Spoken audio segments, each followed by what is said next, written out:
his camera, and at the end you don't even notice his camera. You should have gotten the message as well. We're being recorded. Yes, I have. Cool.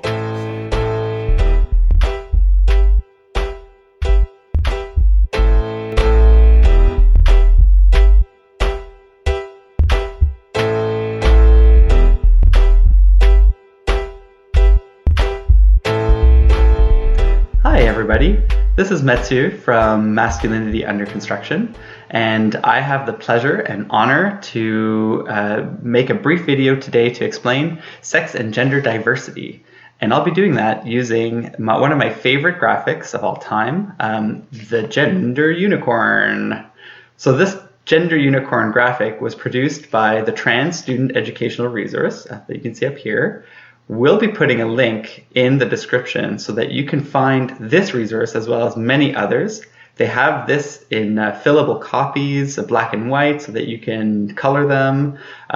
You can also fill out your own, so you can map out where you are on the different on these different arrows. So without further ado, let's dive in. The gender unicorn graphic that you see here is one of several different graphics that are used to explain sex and gender diversity. However, I do prefer this one, and I mean, I'm not sure I could tell you exactly why.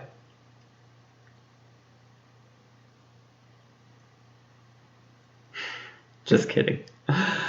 I actually really like this one, not because it's a unicorn, but because it's actually quite accurate in the way that it describes sex and gender diversity. Sex and gender diversity is not always a simple concept. There are a few different things, and I find that this graphic does a really good job of explaining this very simply and in a fun way as well.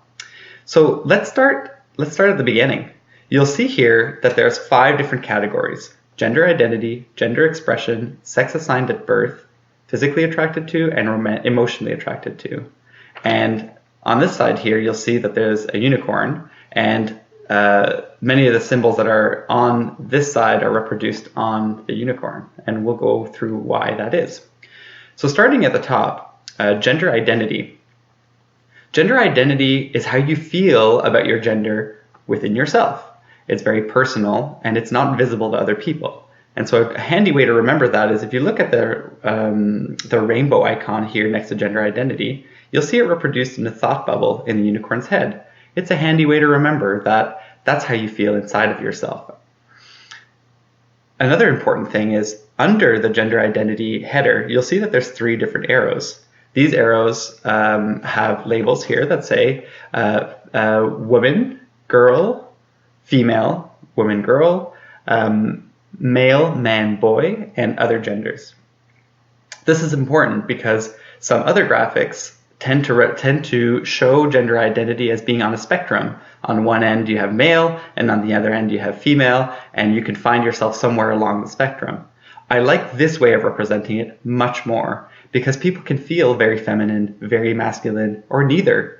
And this is a really great way of showing how much more diversity and complexity there can be in a way that a continuum does not allow that diversity to show. So moving on to gender expression. Gender expression, you'll see, is represented by a green dot. The green dots are reproduced all around here, around the unicorn. And that's to explain that your gender expression is the outward manifestation of your gender identity.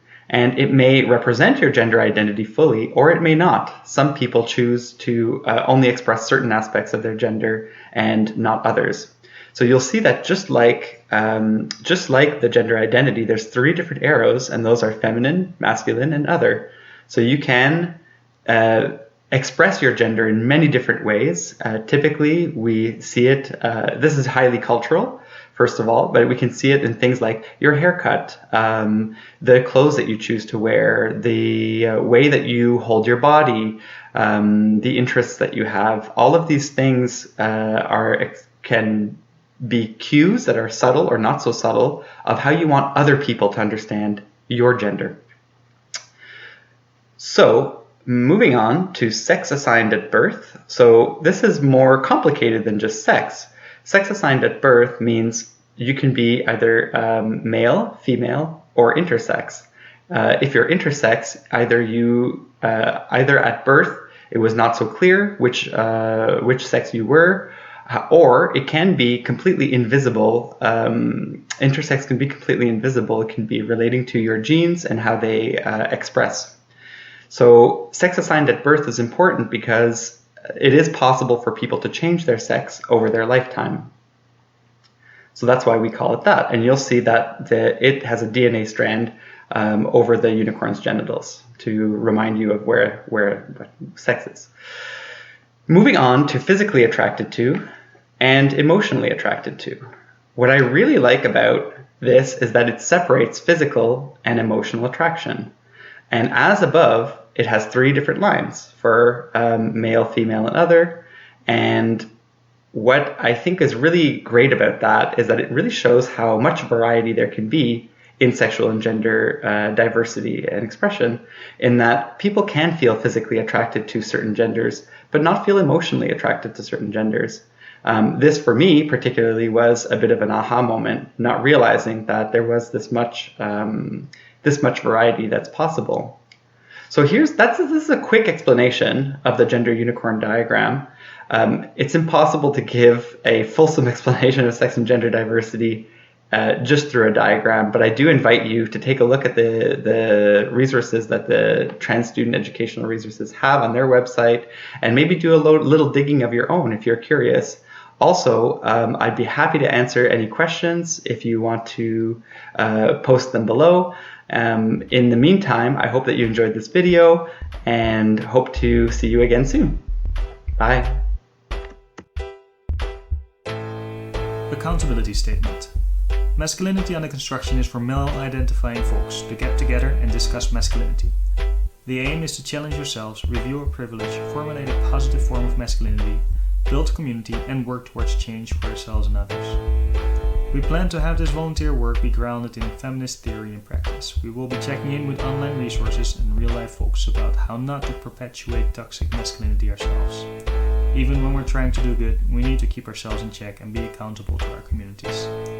For more information, such as our group charter or future events, or to get in contact, please visit www.masculinity.info.